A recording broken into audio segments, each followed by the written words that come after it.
Hi guys, well today we're going to be stepping away from the traditional reviews to looking at something a little bit different. So for many weeks now I've been trying to get this kit in behind me, but as you'll appreciate, DDR4 is fresh onto the market. NVIDIA's GTX 900 is also new, along with Haswell-E and X99.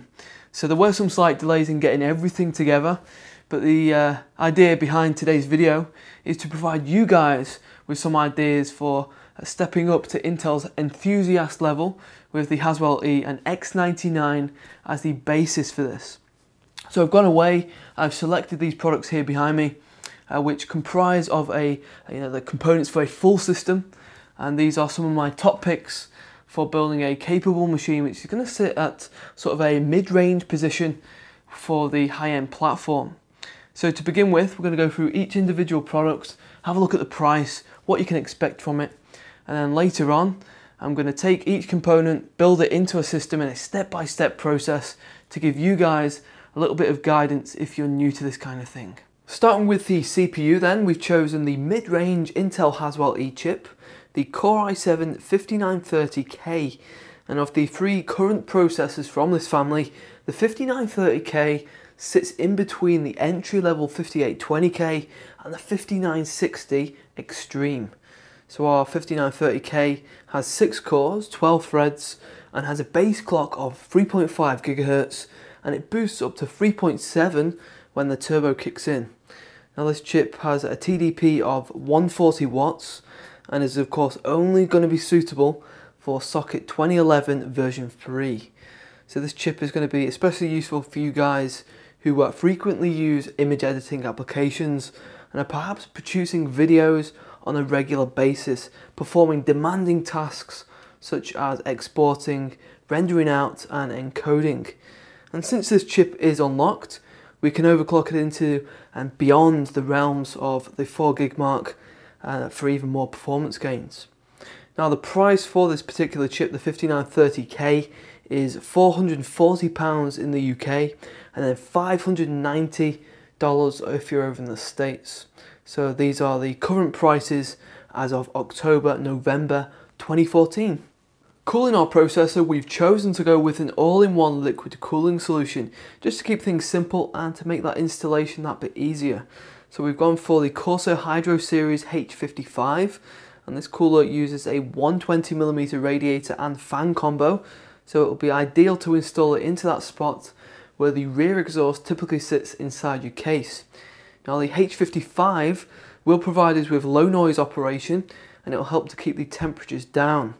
The great thing is with this cooler, you can pick one up for as little as £45 in the UK and $65 if you're over in the States.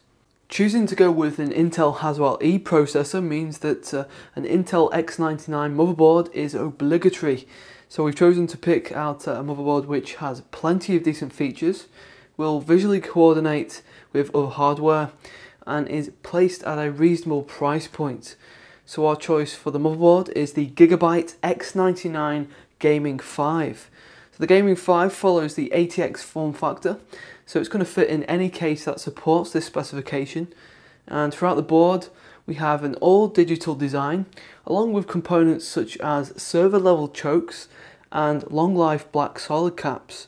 So to the end user, this is going to really translate to consistent performance and longevity.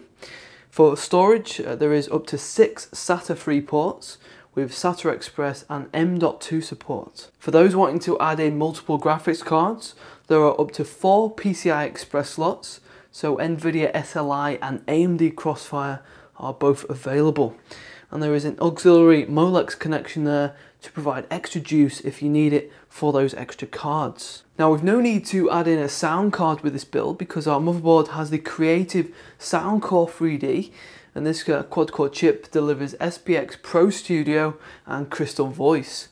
Now all of the audio components are shielded off to prevent any interference, and those audio jacks are also gold plated to add further protection. Also on the rear I/O panel, there is a nice assortment there of USB 2, USB 3 ports, along with that killer E2200 for improved gaming latency and the networking features. The yellow USB 2 ports there on the Gaming 5 use DAC up to eliminate noise interference and present clean power delivery. GIGABYTE also include an LED ready rear I/O shield which plugs into the motherboard directly, and we've also got an LED ready heatsink to illuminate the components when the system is powered up. So just having a quick tour of this motherboard reveals a feature-packed solution here, and yet it's one of those cheaper X99 motherboards currently on the market at the moment.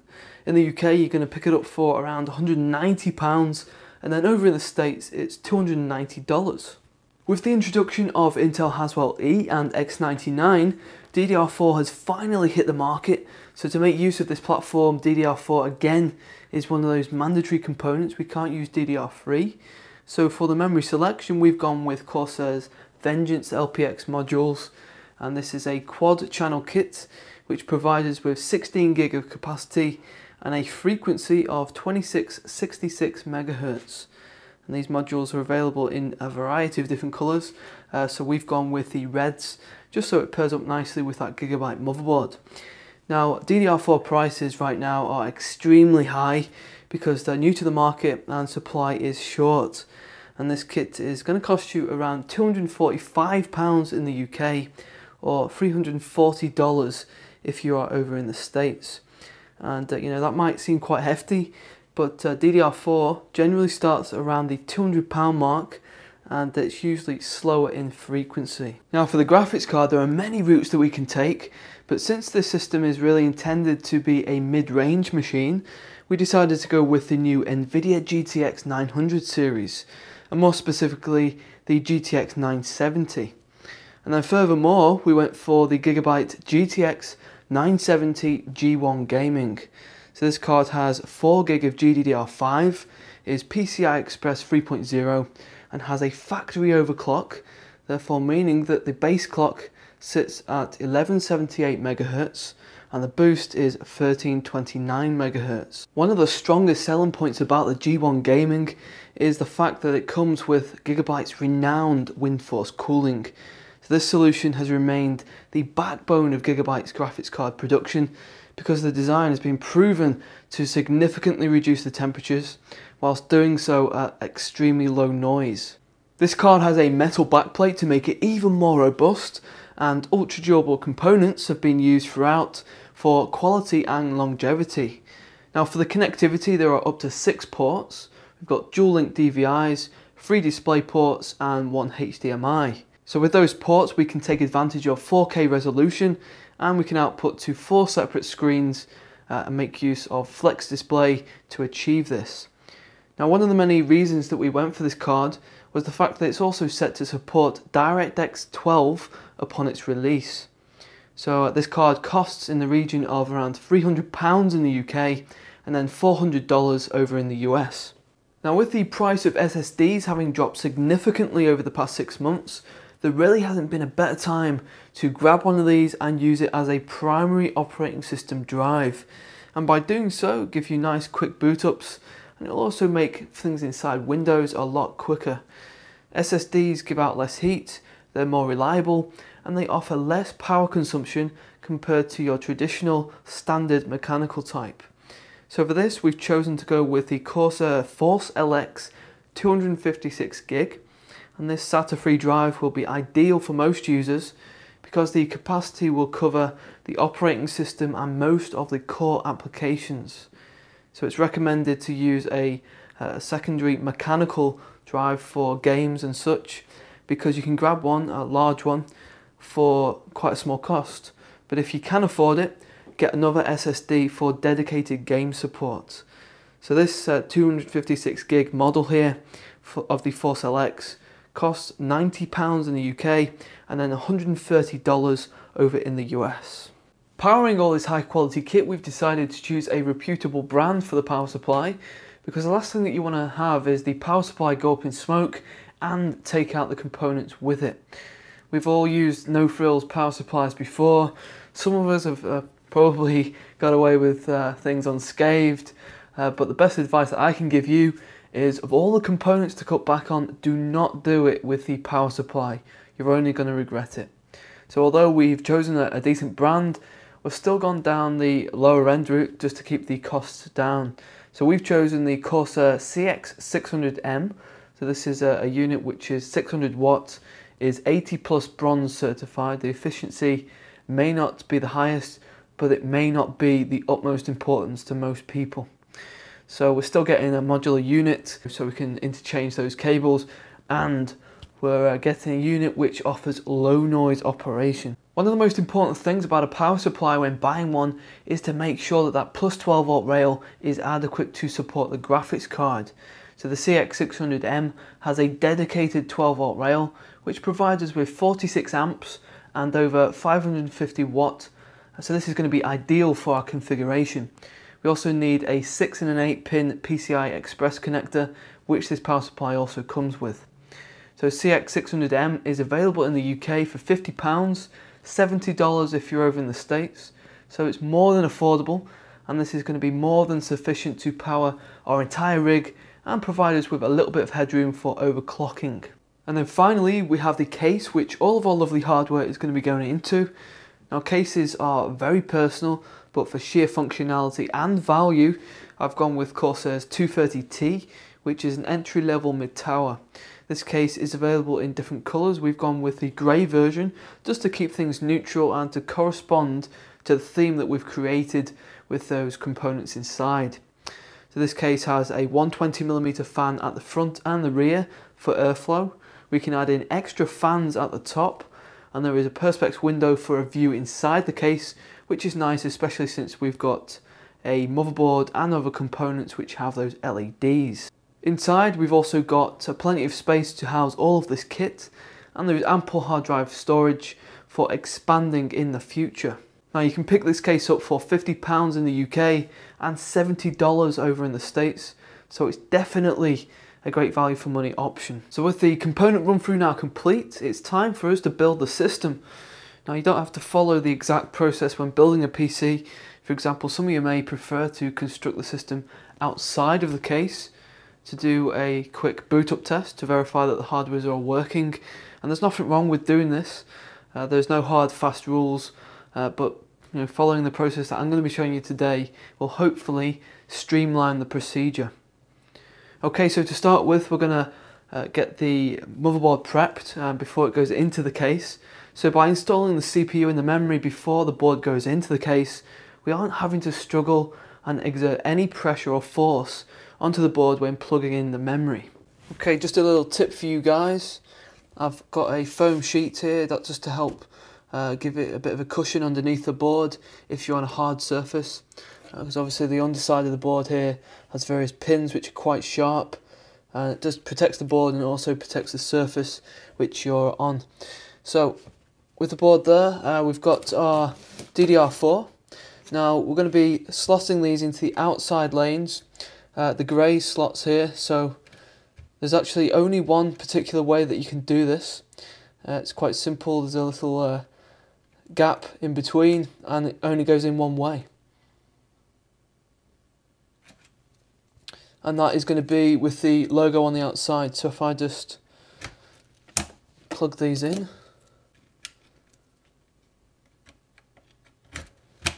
Now for the CPU, it's best to leave this plastic cover on the socket just while we're moving the levers about. We don't want to bend the pins underneath and cause any damage. Just important also to note that there is indicators on the edge here, top right corner, on the socket and also on the plate there. All will be revealed in a second if I just move these levers out. The first one is here, and then the second one, move that right back, and this comes out. As you can see, that opens it up. Now we've got another indicator there on the board, and the reason that we've got these indicators is to help us install the CPU in the right orientation.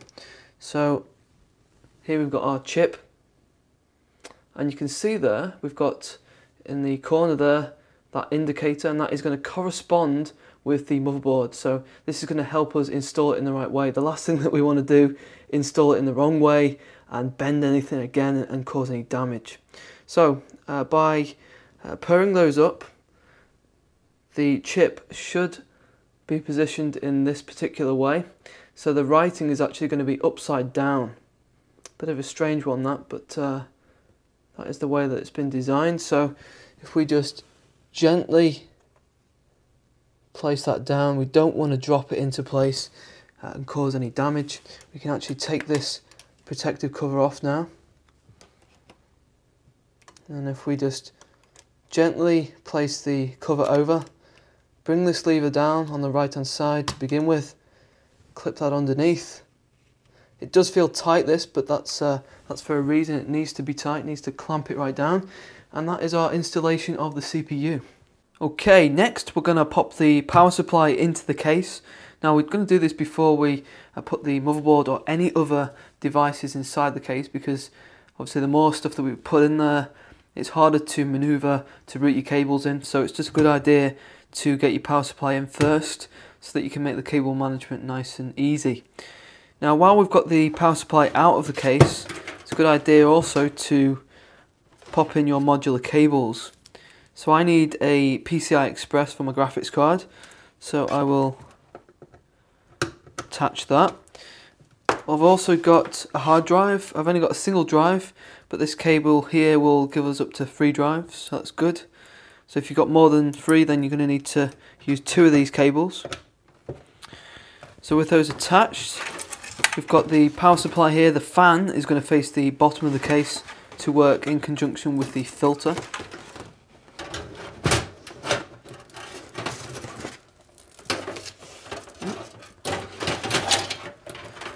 Just pop those there for now. We obviously need to fix in our screws to keep it nice and secure from moving, and that is pretty much it for the power supply. I'm obviously going to now tidy up the cables and get them fixed into place.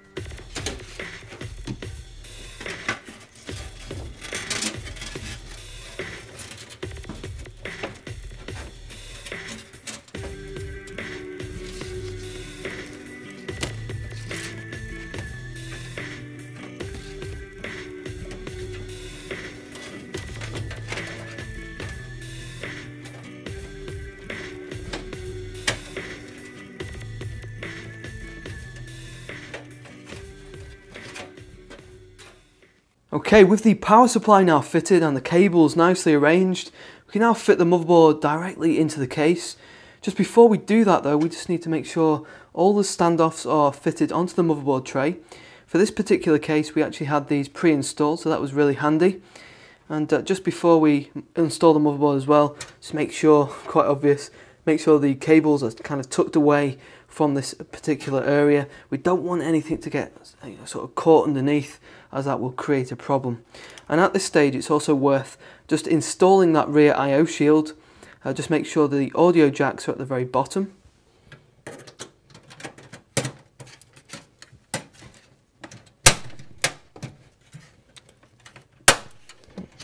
Okay, that's fitted, and the cable just took that for the LEDs, just took that behind the fan again, so we don't cause any issues.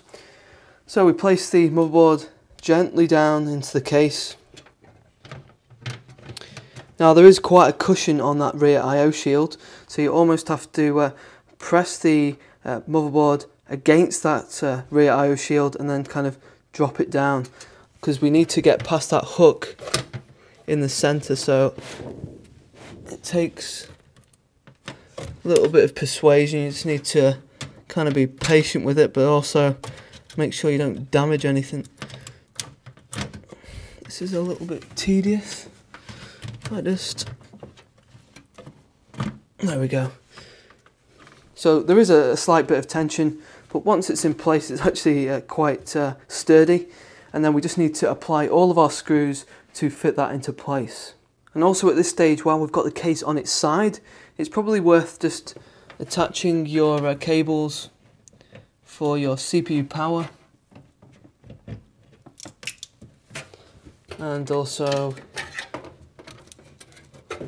your 24 pin.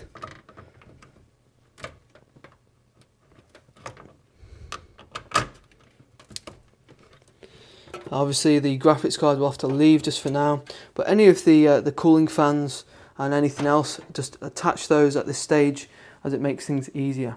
Okay, we're now ready to install our H55 CPU cooler. So I've actually already installed some of the kit onto this, so we need to install a retention ring, the screws, and obviously these clips here.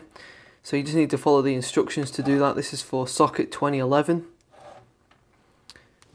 The other thing that we've got to do really before we fit that is to take out the rear exhaust and to replace it with the radiator and the cooling fan that you get with the H55. So I've already taken some of the screws out here just to make things a little bit quicker. So if I take out the last remaining screw, take that fan out, and I'm now ready to install the radiator and the cooling fan.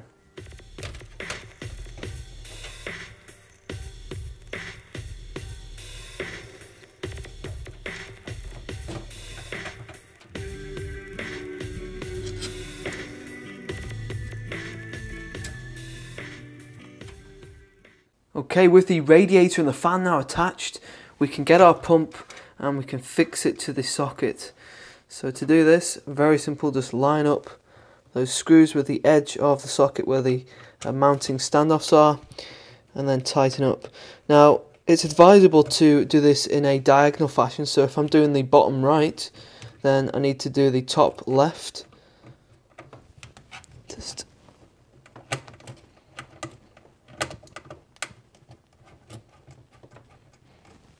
so that applies an even pressure to the pump. We don't want to be tightening both of these and then obviously the pump at the top lifting up. So by doing it in a diagonal fashion, it just applies an even pressure to that pump. It's also a great time for us to get the connector for the pump and attach it to the CPU header. Just plug that in and tuck that down. And now would be a great time for us to install the graphics card. So what I've done is I've already removed the two PCI covers from the very top of the case. Obviously this card is a dual slot card, so we're going to use the top slot there for the PCI Express. Although it's quite close to the socket and it's quite cramped in this region, using any of the other slots halves our bandwidth. So we really need to use that top slot if we're going for a single card configuration. So I've got my card here. If I just lower this down.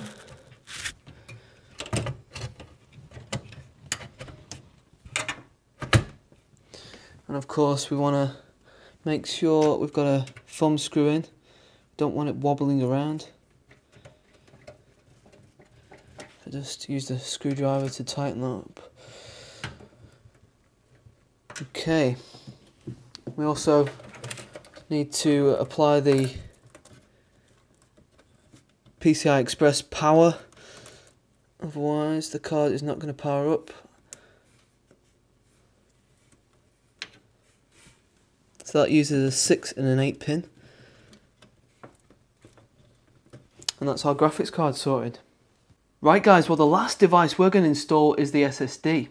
So you can see here we've got the hard drive storage, and in the upper section here we've got this dedicated 2.5 inch allocation, and this is a tool-free cage. So we can either install on the left hand or the right hand side.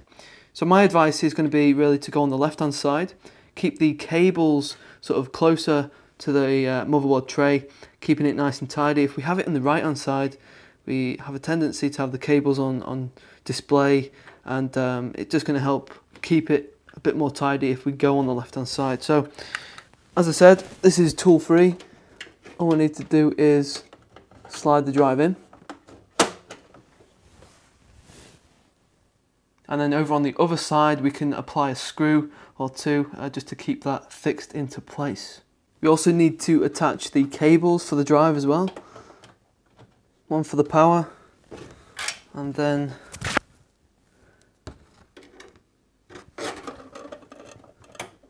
the SATA cable. I just feed that around the back.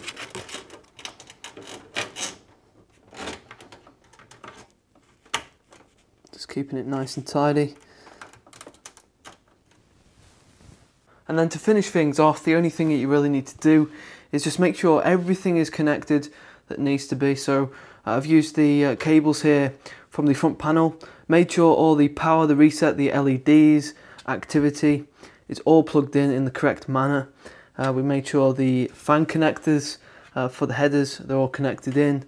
USB 3, let's make sure that's in. And we've also got the front panel audio make sure those pins are in the right way. And then that's pretty much it. You can go through and perhaps see a few things that need to be tied back. But aside from that, everything is pretty good. And then all you need to do to test it, make sure that it's working, plug in your power, flick the switch, and boot that bad boy up. As you can see, boots first time, no problem.